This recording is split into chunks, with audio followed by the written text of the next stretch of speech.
सत साहिब सतगुरुदेव की जय। बंदी छोड़ कबीर साहिब जी की जय। बंदी छोड़ गरीबदास जी महाराज जी की जय। स्वामी राम देवानंद जी गुरु महाराज जी की जय हो।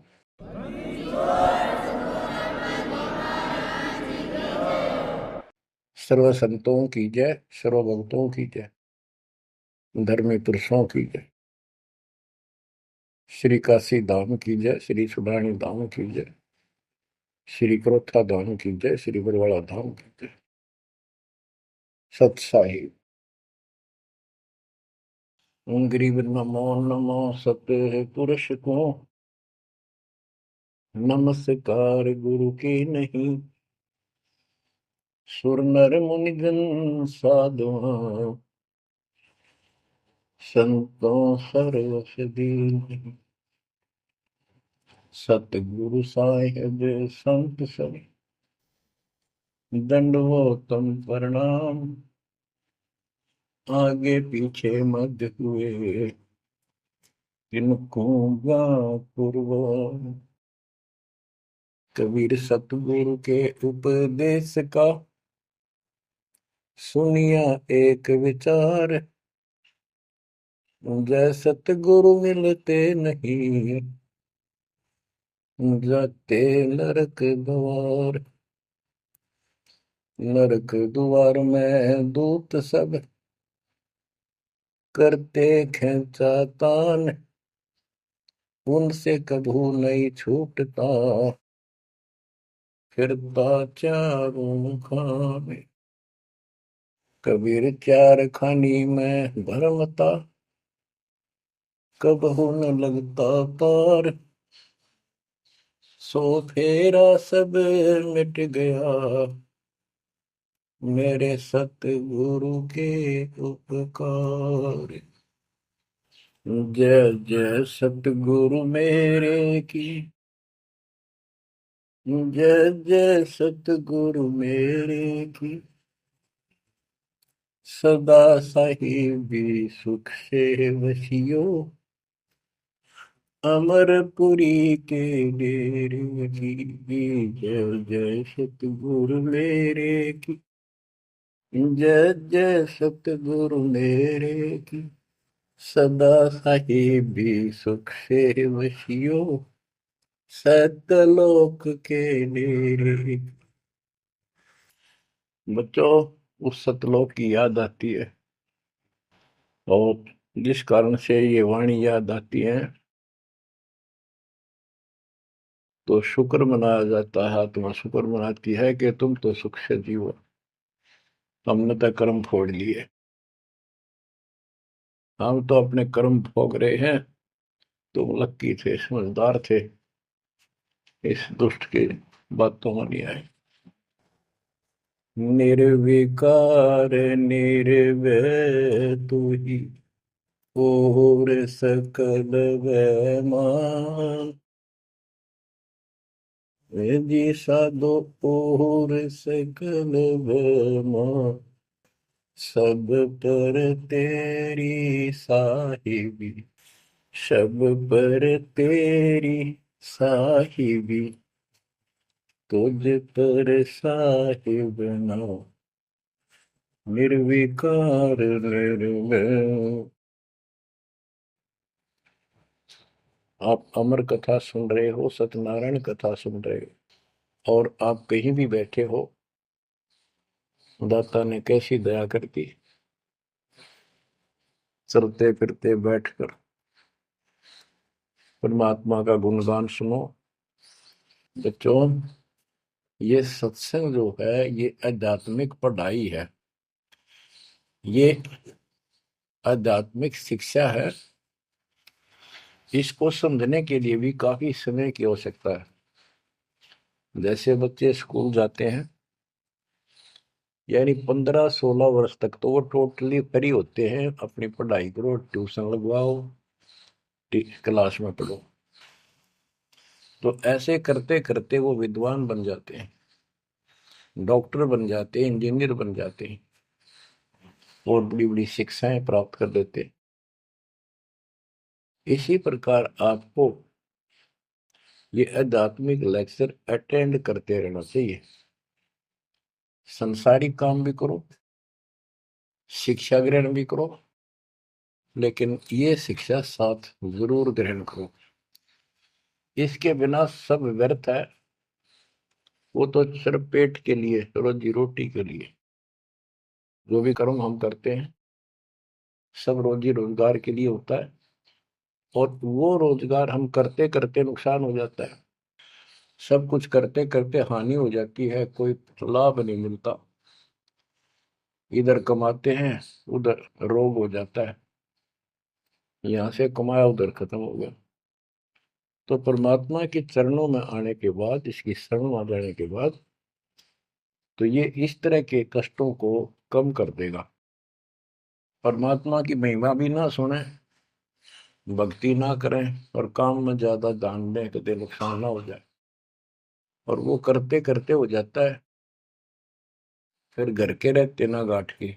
इसलिए काम अवश्य करो, पर इसमें नागा ना करो। परमात्मा की महिमा अवश्य सुनो, और भक्ति डेली करो, सुबह दोपहर शाम के परमात्मा की स्तुति। आजकल तो अनपढ़ भी कर सकते हैं, मोबाइल घर घर है, उसमें लगाओ आरती, सुबह दोपहर शाम की, आराम से सुनो, काम भी करते रहो। खाना बना रहे हो, आरती चल रही है, बहुत बढ़िया, ध्यान आरती में रहेगा।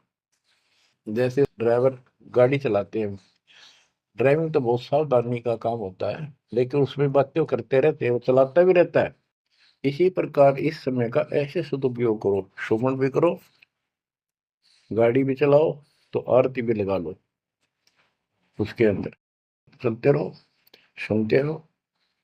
तो परमात्मा ने आपके ऊपर रजा करने में कसर नहीं छोड़ रखी। और अब आप भी चौकस हो जाओ, सतर्क हो जाओ, समर्पित और दृढ़ हो जाओ। बच्चों, अपने को अपने घर का ज्ञान हुआ,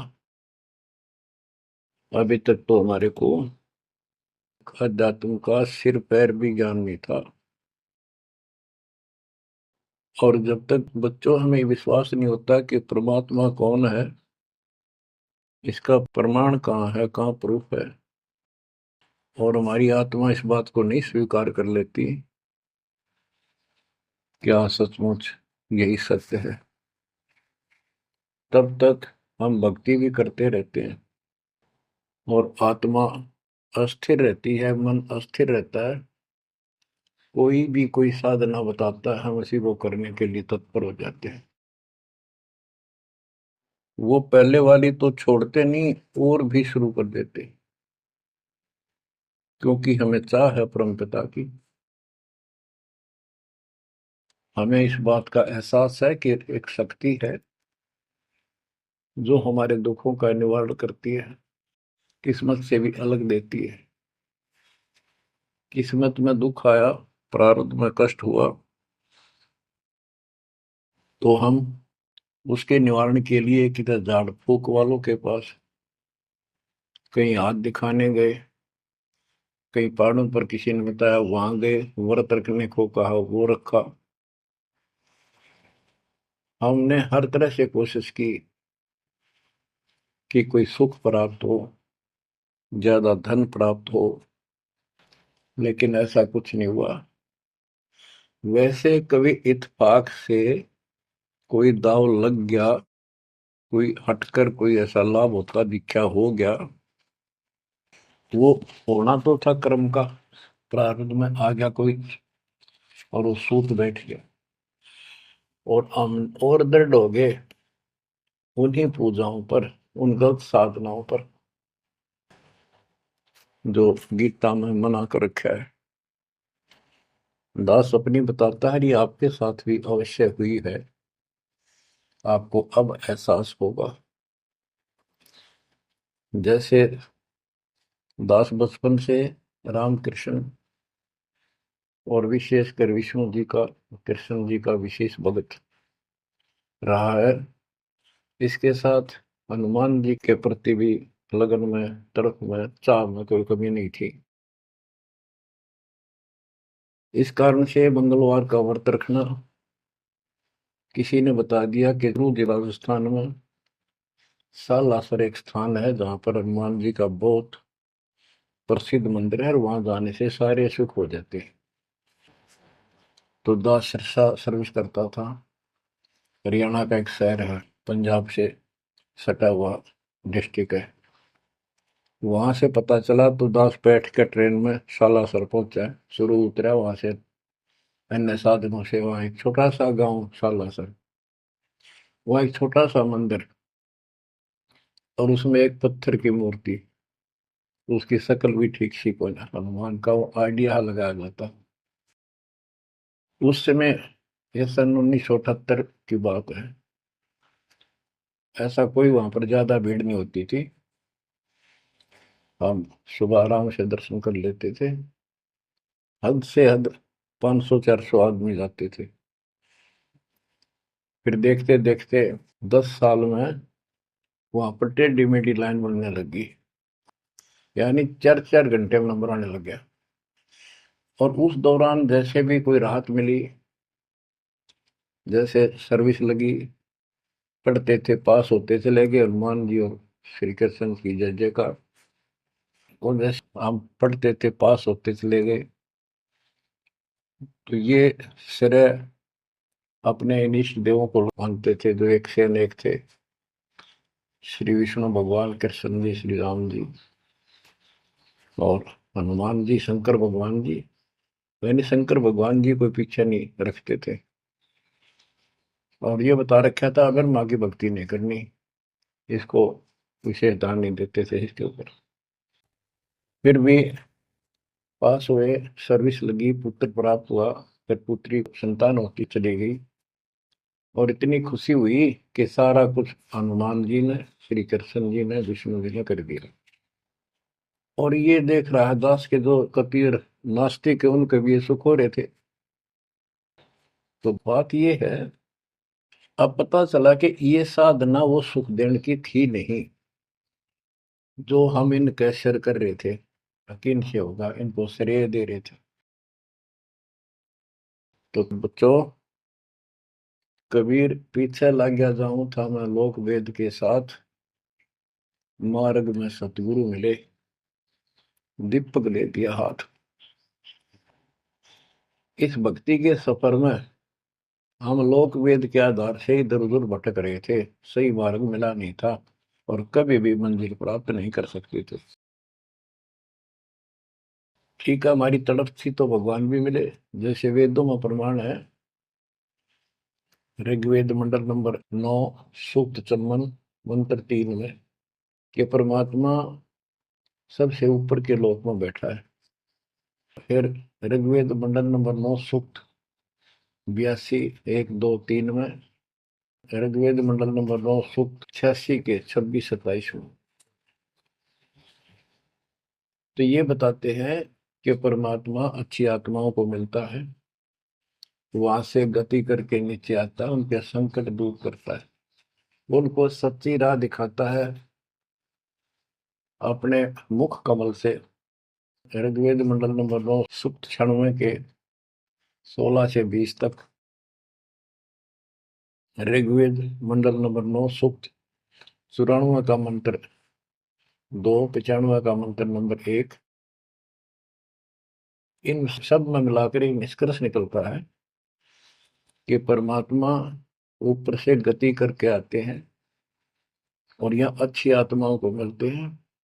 एक कविता, काव्यों यानी लोकोक्तियों, शब्दों, वाणियों, साखियों के माध्यम से अध्यात्म ज्ञान अपने मुख कमल से बोलकर सुनाते हैं। और वो एक कवि की तरह आचरण करते हुए वर्जम घूमते फिरते और अपने मुख कमल से वाणी बोल करके भक्ति की प्रेरणा करते हैं और गुप्त भक्ति के, परमात्मा की साधना के गुप्त मंत्रों को आविष्कार करते हैं, मंत्रों का आविष्कार करते हैं। जैसे गरीबदास जी ने बताया है, कबीर साहब बताते हैं, गरीब सोहम शब्द हम जग में लाए, सार शब्द हमने गुप्त छिपाए। यानी सोहम शब्द किसी भी ग्रंथ शास्त्र में, जिनको हम शास्त्र मानते रहे हैं 600 साल पहले पहले, उनमें नहीं है। और सोहम नाम का प्रचलन बहुत पहले से चल रहा है, पर इन किताबों में नहीं था।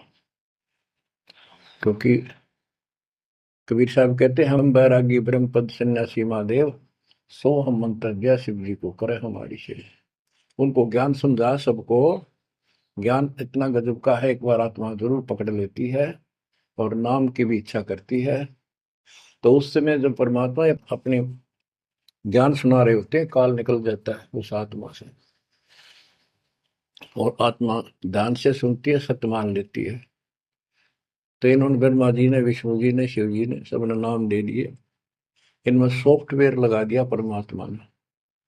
विष्णु जी में हरियम का, शिव जी में सोम का, ब्रह्मा में ओम का, और वही आज हमारे को लगा दिया। अब हम अपना काम इनसे डायरेक्ट ले रहे हैं। तो कहने का भाव ये है कि जिस समय परमात्मा अपना ज्ञान सुनाते हैं, काल भाग जाता है। परमात्मा के वहां से आते ही काल प्रवेश कर जाता है, उनकी बुद्धि को फेर देता है। इसी कारण से दोबारा इन्होंने परमात्मा की वाणी सुनी नहीं, विचार नहीं सुना, और ये धोखा खा गई। हमने भी बहुत बार धोखा खा लिया, सैकड़ों बार हम ये कष्ट उठा चुके और ये धोखा खा चुके हैं। अपने भगवान को छोड़कर इन बकवादा में बड़े रहे। मानुष जन्म पाएकर खोवे, सतगुरु विमुखा युग युग रोए। बच्चों,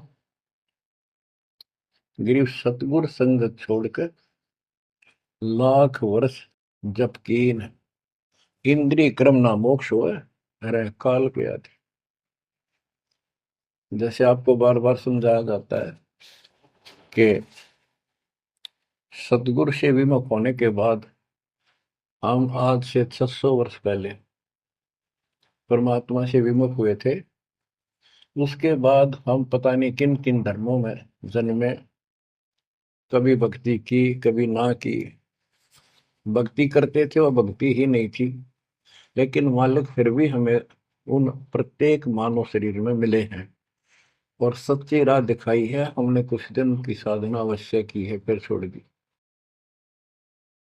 और जिसके कारण परमात्मा हमें चार्ज कर गए।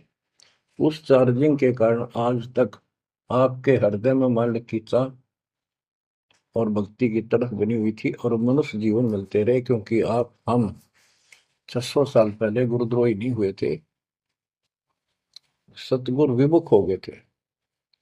सतगुरु विमुखा युग युग रोए, मानुष जन्म पाकर खोए। एक उदाहरण देता हूं। एक राबी नाम की लड़की, जिसको राबिया भी कहा, मुसलमान धर्म में जन्मी। वह पिछले सतयुग से मालिक के उनके साथ लगे थे, अपनी बेटी को, अपनी आत्मा के। गरीबदास जी ने बताया है कि कबीर साहब बताते हैं, दो दिन मेरी शरण है। यानी एक बार किसी युग में चाहे वो 10 दिन भी नाम ले ले, फिर छोड़ दिया वो, मालिक उसको अपने खाते में खींचता है। और फिर उसको धीरे धीरे धीरे धीरे, देखो अपने पिता को, देखो हमारे लिए कितना कष्ट उठा रहे हैं।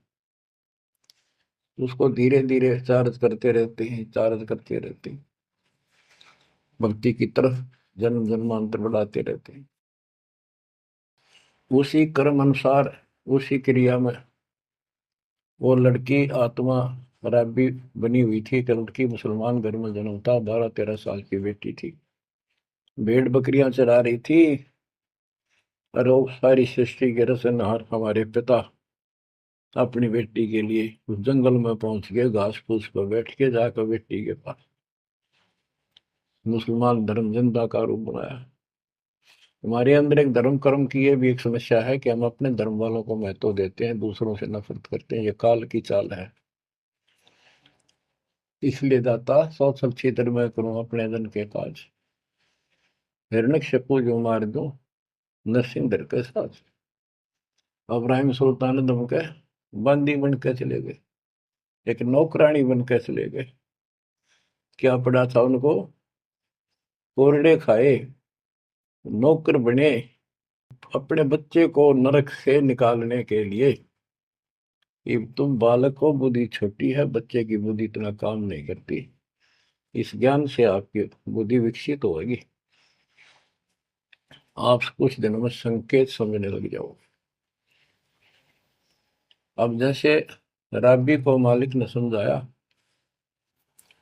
तो बच्चों परमात्मा अपनी उस बेटी, उस आत्मा के राबिया के पास जाकर बैठ के जंगल में गर्मी सर्दी घास फूस के ऊपर बैठ के और उसको समझाने लगे, बेटी भक्ति किया करो। तो बच्ची थी जैसे उस धर्म के अंदर जन्मी थी, उसमें जो साधना बताते थे उसको कहती थी हम करते हैं, ऐसे करते हैं, नमाज करते हैं, ईद बकरीद मनाते हैं। तो परमात्मा ने उनको काफी समझा, कई दिन लगातार जाते रहे, फिर चले जाते फिर आ जाते। अंत में लड़की ने स्वीकार कर लिया, भगवान मुझे वो सच्चा राह बता दो जिससे मोक्ष मिले।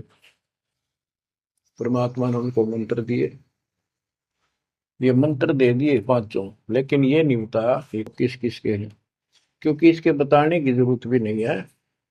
या तो चाबी है, किसी भी खजाने की है या कोई और सामान वाले की है, उस ताले के लाओ खुल जाएगा और उसमें वो सामान आपको मिल जाएगा। फिर भी याद होना आवश्यक है कि ये इसमें यूं सामान है, इसमें ये सामान है। तो लड़की ने कुछ दिन मालिक की साधना की, 4 वर्ष।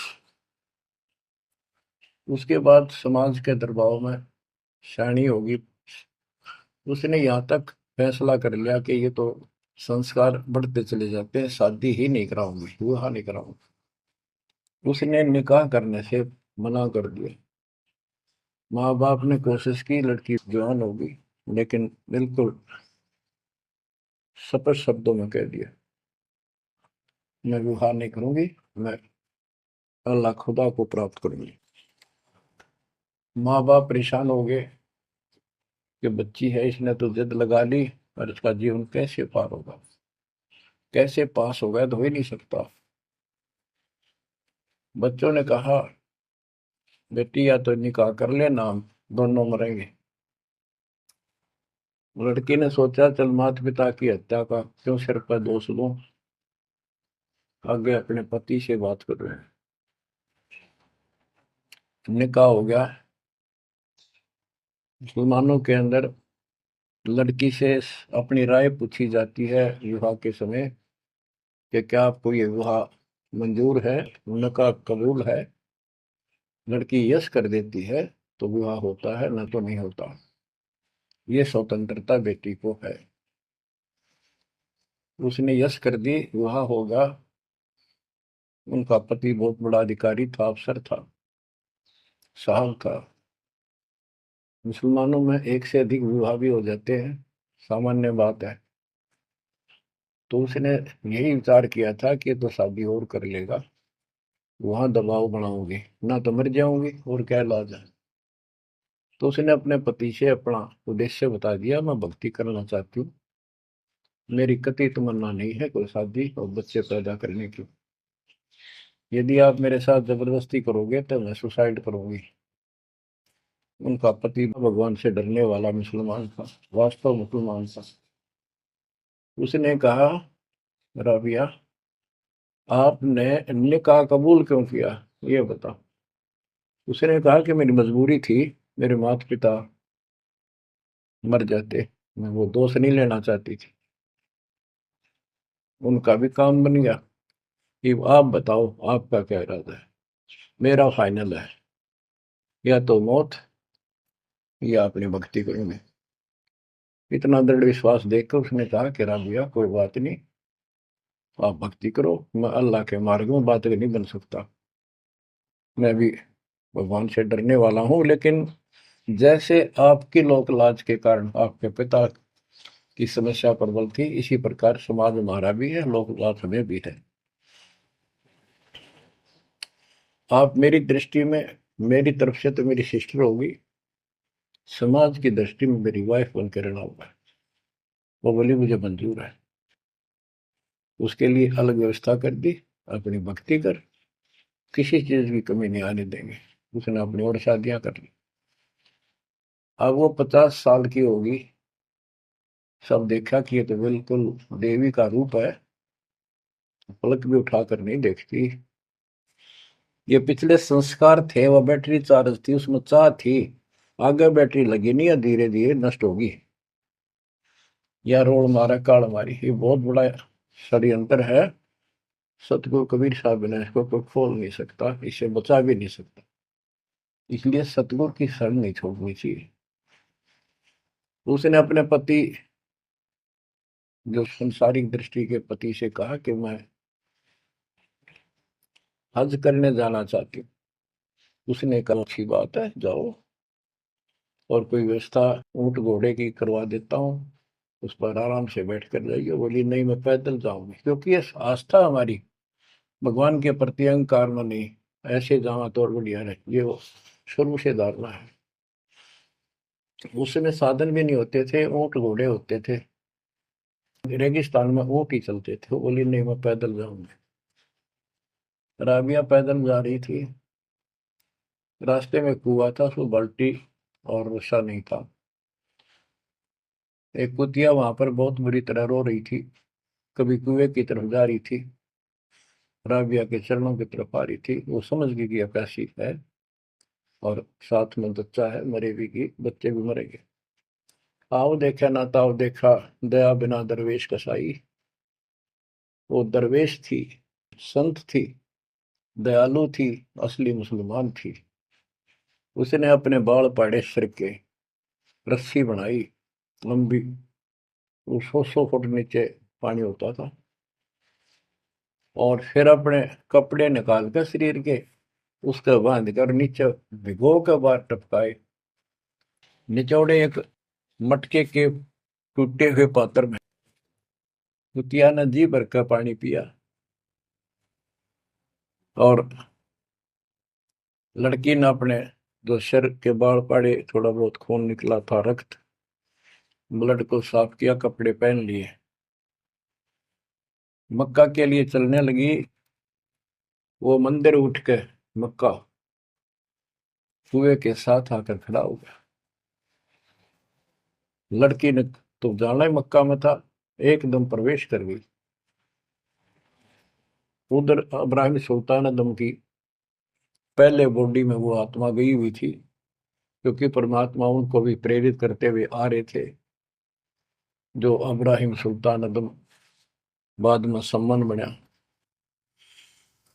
तो जिनको ये ज्ञान हो जाता था, वो अपने धार्मिक मेलों में जरूर जाते थे औरों को समझाने के लिए।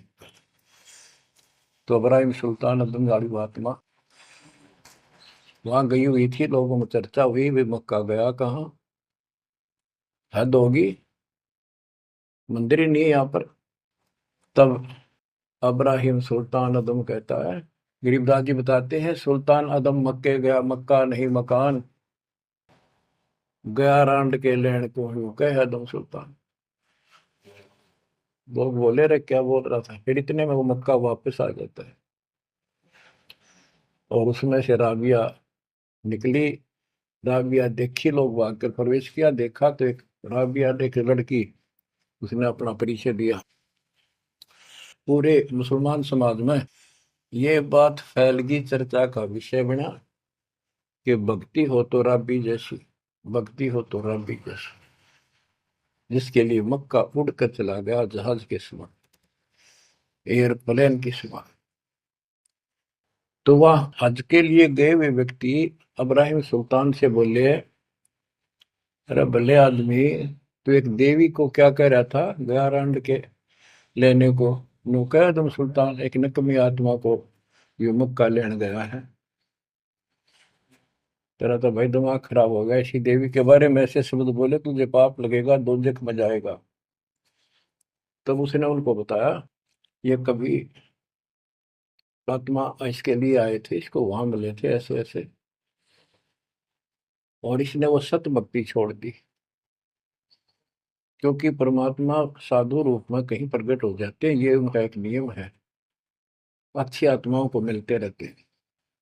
तो उस इब्राहिम सुल्तान वाली आत्मा को बताया था कि ऐसे एक राघवी नाम की बेटी है, उसको भी मैंने ज्ञान दिया, पर नालायक ने वह भक्ति छोड़ दी दुख पाव में।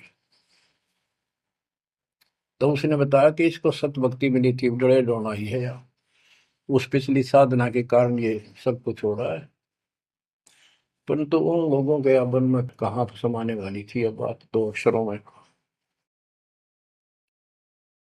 उस जीवन को पूरा करके वो लड़की, वो आत्मा अगले जन्म में एक बांसुरी नाम की लड़की बनी, जन्म हुआ।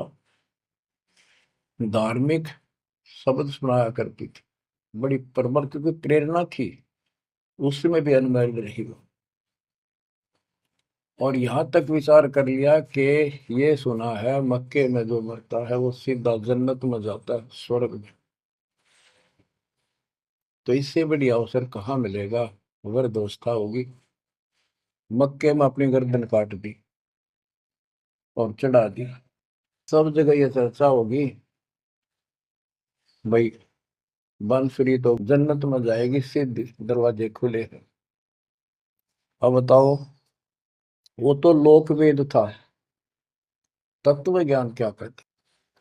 उसके बाद वो लड़की अगले जन्म में फिर लड़की रूप में जन्मी, युवा होकर वैश्या का जीवन दिया, सारा जीवन गंदे कर्म करो, एक भी अच्छी सोच नहीं थी। छोड़ दिए कर्म काल में, मानुष जन्म पाकर खोए, सतगुर विमुखा युग युग रो। वो फिर मर गई उस गंदे जीवन को भोग कर, पाप इकट्ठे करके ढेर ला गए। उस 3-4 साल की साधना से उसको मनुष्य शरीर मिलते रहे। उस दौरान परमात्मा ने कोशिश की, लेकिन वो रंग में रंग चुकी थी। बांसुरी वाले में खुद गायक बन गई, लोग प्रशंसक हो गए, बड़े बड़ी अल्लाह का ज्ञान सुनाती है। और वैसा बनने के बाद उसी कर्म वैसे फूट लिए, अच्छे बात समझ में नहीं आई। वो फिर मृत्यु को प्राप्त हुई, वैसा का जीवन, गणका का जीवन वो कर, फिर वो शेख तकी नाम के एक धार्मिक मुसलमान पीर के घर जन्म लिया बेटी के रूप। 11 वर्ष की, 12 वर्ष की आयु पूरी करके वो मर गई, समय संस्कार पूरा हुआ। परमात्मा कहते हैं, सो चल छिदर मैं करूं अपने जन पे काज, उस आत्मा को फिर अपने चरणों में लेना था, अपनी प्यारी आत्मा। जो जन मेरी शरण है ताका हूं मैं दास, केल के लाग्या करूं जब लग धरती आकाश। तो कारण बनाया, शेख तकी के मन में ये धारणा पैदा की कि राजा सिकंदर लोदी से, जो उसका धार्मिक पीर था शेख तकी, उसने कहा कि आप कहते हो इसने, कबीर ने रामानंद जी को जीवित कर दिया, गर्दन काट दी थी आपने, और आपका जलन का रोग ठीक कर दिया, कमाल जिंदा कर दिया। वो तो वैसे उसमें सदमे में था, वो ऐसे वैसे हो जाता, इत्तेफाक उसको जीवित होना था, इसका कबीर का नाम बन गया। जब जानू मैं इसको, मेरी बेटी को जिंदा कर दे जो कब्र में दबी हुई है, 15-20 दिन हो गए। तो कबीर साहब से कहा गया, कबीर साहब ने कहा कि आसपास के लोगों को बता दो कि आ जाओ, एक कमाल होगा। उस शेख तकीर ने ढिंढोरा पिटवा दिया कि इसकी बेइज्जती हो तो छक्का हुआ है, मूर्ख बना रहा। उधर कबीर साहब ने कह दिया कि भाई खूब बुला लो, आसपास जितने बुला सकते हो, सबके सामने देखते हैं परमात्मा की क्या रजा होती है। हजारों व्यक्तियों के सामने कबीर साहब ने कहा, एक शेख तकी की बेटी जीवित हो जा। कब्र फुलवा दी, उसमें 100 पड़ा था। कहा एक शेख तकी की बेटी जीवित हो जा, लड़की नहीं जीवित हुई। फिर दोबारा कहा, फिर भी जीवित नहीं हुई। शेख तकी नाचन लग गया, खुल गई पोल डोंगी की, देखो ये बकवास करता था, सुन लो भाई, है डोंगी पाखंडी झूठा। तो परमात्मा ने कहा कि शेख तकी तू कोशिश कर ले। तो और दूसरे बोले, जी ये कुछ करण जोगा होता था, अपनी बेटी ने कौन मिट्टी में दाबा है, आपका दया करो। तब कहा है कबीर की बेटी, जीवित हो और बाहर आ बेटा। इतना ही कहना था। सारा शरीर में कंपन हुई, डेड बॉडी जीवित होगी और उठ के बेटी बाहर आ गई। मालिक के चरणों में मस्तक टेका। 1.5 घंटा तक अपनी पिछली गलतियां और कबीर भगवान की समर्थता सबके सामने बताई और कहा कि ऐसे ऐसे मुझे भगवान मिले थे अल्लाह। ये खुद अल्लाह अकबर हैं, पूरी सृष्टि के रचने वाले, सबके दुख दूर करने वाले। मेरे कर्म फूट गए, मैं इनको छोड़कर ऐसे ऐसे गंदे जीवन जी के मैं आज फिर इनकी कृपा हुई, मैं कोई मनुष्य जीवन शेष नहीं था। पशु पक्षी बनने वाली लाइन में खड़ी थी। ये परमात्मा वहां पहुंचे और धर्मराज के दरबार से मैं मुझे पेश किया, वहां से मेरे कागज निकाल दिए और मुझे साथ लेकर यहाँ के छोड़ा है। बोलो सतगुरु देव की जय हो, बंदी छोड़ कबीर साहिब की जय हो।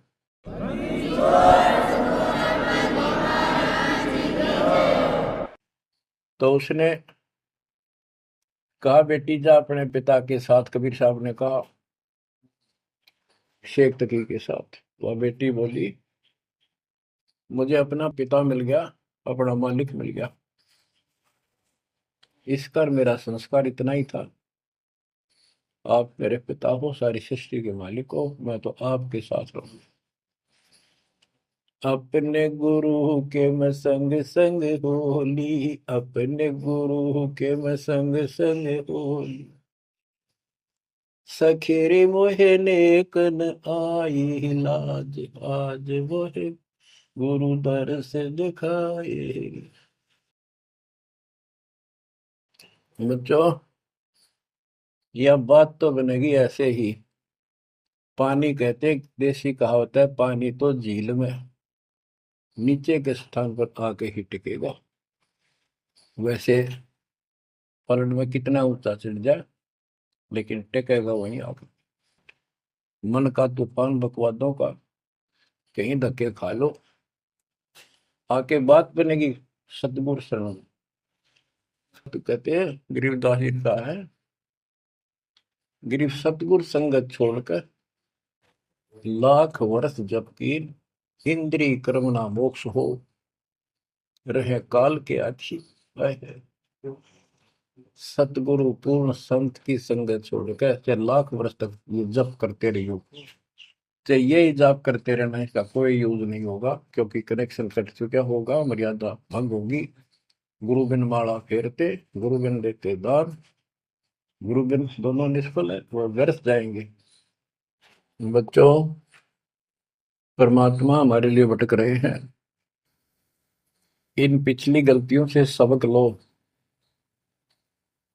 इनको फिर से ना दोहराना।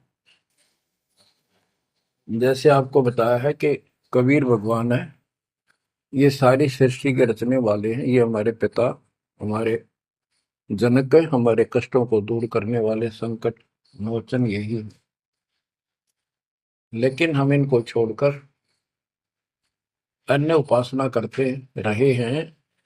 जैसे गीता अध्याय 16 श्लोक 23 और 24 में स्पष्ट कर दिया है कि शास्त्र विधि को त्याग कर जो अपनी मर्जी से, इच्छा से मनमाना आचरण करते, मनमानी साधनाएं करते हैं जो शास्त्रों में प्रमाणित नहीं है, उनको न तो कोई सुख हो, न कोई सिद्धि प्राप्त हो, कार्य सिद्ध हो जिससे, और न उनकी गति यानी मोक्ष हो। तो भक्ति करते इसी के लिए है। ये तीनों नहीं हुए तो उस भक्ति का फायदा क्या, लड़ाई ढोने वाली बात। तो बच्चों आपको बताया, सभी वेदों और ग्रंथों से सिद्ध कर दिया कि कबीर भगवान है। वेदों को तो पूरा विश्व मानता है और हिंदू समाज तो इस पे कुर्बान है। उसके बाद दूसरा नंबर गीता, वेदों से भी प्रथम आ चुकी है वर्तमान में, क्योंकि इसमें ज्ञान बिल्कुल संक्षिप्त में और बहुत तीर्थाई सीरीज में। तो इसलिए इनमें सबसे आपको प्रमाणित कर दिया कि कौन सी भक्ति करनी है, कौन सी ना करनी है। गीता अध्याय श्लोक 23 में तो 16 के 23 में तो बता ही दिया कि शास्त्र विधि को त्याग कर मैं अनाटन करते हैं, उनको कोई यूज नहीं। 24 में कहा कि इससे तेरे लिए अर्जुन शास्त्र ही प्रमाण है, कर्तव्य जो साधना करने योग्य है और अकर्तव्य जो ना करने वाली है, इन्हीं के आधार से करो। गीता अध्याय 9 श्लोक 25 में कहा कि भूत पूजने वाले भूतों को प्राप्त होंगे, पितर पूजने वाले पितरों को प्राप्त होंगे, देवताओं की भक्ति करने वाले देवताओं को प्राप्त होंगे, और मेरी भक्ति करने वाला मुझे प्राप्त होगा। अपनी साधना का पूरी गीता में 8वें अध्याय के 13वें श्लोक में एक मंत्र बताया है, ओम इति एक अक्षरम, ओम इति एक अक्षरम व्यवहारण माम मम ब्रह्म अनुसमरण। ओम इति एक अक्षरम मम मम ब्रह्म यह प्रयाति तजन देव से याति परमात्मा। मुझ ब्रह्म का केवल एक ही मंत्र है जिसका जाप करना अंतिम सांस तक जो इसकी साधना करता है वो मेरे से इस ओम से प्राप्त होने वाली गति को प्राप्त होता है। वो गति कौन सी है, इसके लिए आपको, क्योंकि ये एक लेक्चर है, पीरियड है जो दास आपको दे रहा है, और इसमें टीचर पहले दिन से लेकर 1 साल तक यह पढ़ावा है, तब जा करके बच्चों के दिल में स्वभावत है। 100 बार पढ़ा ले तो भी पढ़नी पड़ती है, तभी उसके ऊपर विश्वास उतर जाता है, वो हृदय में जम जाती है। श्री देवी भागवत के 6ठे स्कंद में हिमालय राजा को वो देवी का परम भगत था, कुछ बातें नहीं हो रही थी, तो उसने कहा मुझे मोक्ष दो। धन तो बहुत दे दिया आपने, तो उसने कहा मोक्ष, ये झूठ बोले ने ज्ञान तहनी, और उस भक्ति का ज्ञान इनको, क्योंकि इन्होंने वो खत्म कर दिया जो मूल ज्ञान था, सूक्ष्म वेद का वो पार्ट हिस्सा। तो इसने कहा कि ओम का जाप कर। राजा हिमालय से श्री देवी ने कहा, दुर्गा ने, ओम का जाप कर और सब बात छोड़ दे, वो ब्रह्म दिव्य आकाश रूपी ब्रह्म लोक में रहता, उस ब्रह्म को प्राप्त हो जाओगे, तुम्हारा कल्याण हो। गीता अध्याय 8 श्लोक 16 में बताया है कि ब्रह्म लोक में गए वे भी सब पुनरावृत्ति में है। गीता चारों वेदों का सारांश है, ये वेद है। जितना इसमें वेदों वाला ज्ञान है वो सत्य है, कुछ काल ने अपना मिलावटी किया है, वो अलग दिखाई देता है, वो केवल युद्ध कराने के लिए अटकलबाजी इसने की है, और बीच में अपना तड़का भी लगाया है। वो साफ निर्णय हो गया, क्योंकि सूक्ष्म वेद सब कुछ है, उससे सभी छट गया अलग अलग से, ये गलत है ये ठीक है। तो ब्रह्म लोक में गए वे भी पुनरावृत्ति में पुनर्जन्म होता है। गीता अध्याय 4 श्लोक 5 में इसने स्पष्ट कर दिया, अर्जुन तेरे मेरे बहुत जन्म हो चुके हैं, तू नहीं जानता नहीं है। गीता अध्याय 2 श्लोक 12 में यही 10 के 2 में बताया कि मेरी उत्पत्ति तो हुई है, लेकिन ये ऋषि देवता नहीं जानते, क्योंकि ये मेरे से उत्पन्न हुए।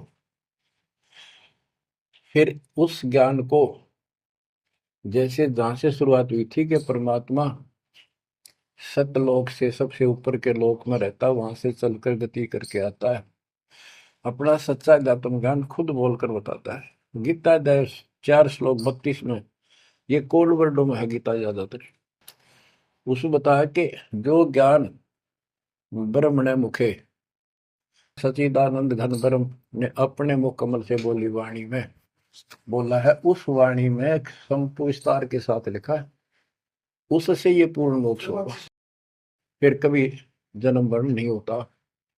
उसके बारे में चौथे अध्याय के 34वें श्लोक में कहा है कि उस ज्ञान को तत्वदर्शी संतों के पास जाकर समझ, उनको दंडवत प्रणाम करने से, कपट छोड़कर उनकी सेवा करने से वो तत्वदर्शी संत जे तत्व ज्ञान का उपदेश करेंगे। गीता अध्याय 15 श्लोक 1 में स्पष्ट कर दिया है, जो इस उल्टे लटके हुए संसार रूपी वृक्ष की के सभी विभाग का न्यारा न्यारा ज्ञान बता देता, सभी विभागों का पार्षद सवेदवित वो वेद के तात्पर्य को जानने वाला है। गीता अध्याय 15 श्लोक 4 में कहा है कि उस तत्व ज्ञान के प्राप्त होने के पश्चात उस तत्व ज्ञान रूपी शस्त्र से इस अज्ञान को काट कर, यानी तत्व ज्ञान को ठीक से समझकर उसके पश्चात परमेश्वर के उस परम पद की खोज करनी चाहिए, जहां जाने के बाद साधक फिर लौटकर संसार में कभी नहीं आते। और उसी की भक्ति करो जिसने सारे संसार रूपी वृक्ष को बनाया है, सृष्टि रची है। बच्चों, ये है वो तत्व ज्ञान, ये है वो मूल ज्ञान, सार ज्ञान निष्कर्ष निकाल के रख दिया गया है। अब गीता बोलने वाले ने कहा है कि उस तत्व ज्ञान के अंदर सब कुछ निष्कर्ष है, उसको समझो। यही कुरान शरीफ के अंदर, कुरान मजीद के अंदर सूरत फुरकानी 25 आयत 52 से 59 में यही स्पष्ट किया है। वो कबीर नाम का परमात्मा है जिसने सारी सृष्टि रची, जिसने सब आपको संतान माता पिता का रूप दिया, सबके कर्मों को वो काटने वाला है, सबके कर्मों को ठीक से जानता है। 6 दिन में सृष्टि रच के जो 7वें दिन तक प्रजा विराजा, उसकी खबर किसी बाखबर से पूछो। गरीबदास जी कहते हैं वेद कतेब एक है भाई, और वेद कतेब का ज्ञान है दूर, वो संतों का मार्ग दूर। ये अधूरा ज्ञान है, जब इसमें स्पष्ट है ही नहीं, जब ये कह दिया कोई और बताओगा तो वो और अब आपके सामने है, आपको प्राप्त हो चुका है। अब भी बच्चों नहीं समझोगे तो कौन सी विधि अपनाएं जो आपकी आंखें खोले। कबीर द्वार धनी के पड़ा रहे, धक्के धनी के खावे, 100 काल जो ही पर द्वार छोड़ नहीं जावे। अब आपने इतना करना है, इस ज्ञान को समझकर मालिक से दूर ना होना, सतगुरु विमुखा मत हो जाना। इसमें आपको अच्छा लगे चाहे कोई कष्ट लगे, वो कष्ट भी गॉड गिफ्ट होगी। हो सकता है पता नहीं कौन सा पहाड़ सा कष्ट आपका हल्के में टल रहा हो, पर जल्दी ना करया करो। और तो धरती पर कहीं जा रही हो तुम्हें कभी राहत नहीं मिलेगी। तो बच्चों, मानत ना मन मोरा साधो, मानत ना मन मोरा रे, बार बार मैं ये समझाऊं जग में जीवन थोड़ा रे, बार बार मैं ये समझाऊं जग में जीवन थोड़ा है। दुविधा दुर्मति चतुराई में जन्म गया नर तोरा रे, अब भी आने में लो सत्संग में, करो गुरु ज्ञान पर गौरा रे। अब भी आने में लो सत्संग में, करो गुरु ज्ञान पर गौरा रे। शरण पड़े को गुरु संभाले, जान के बालक भोला रे। कह कबीर तुम चरण चित राखो, जो सोई में डोराए। कह कबीर तुम चरण चित राखो, जो सोई में डोरा रे। मानत ना मन मोरा साधो, मानत ना मन मोरा रे, बार बार मैं ये समझाऊं जग में जीवन थोड़ा रे। बच्चों, जैसे धागा सुई में चिपका रहता है, ऐसे लटके रहियो परमात्मा के दास के चरणों, मोक्ष मिलेगा सत्साहिब।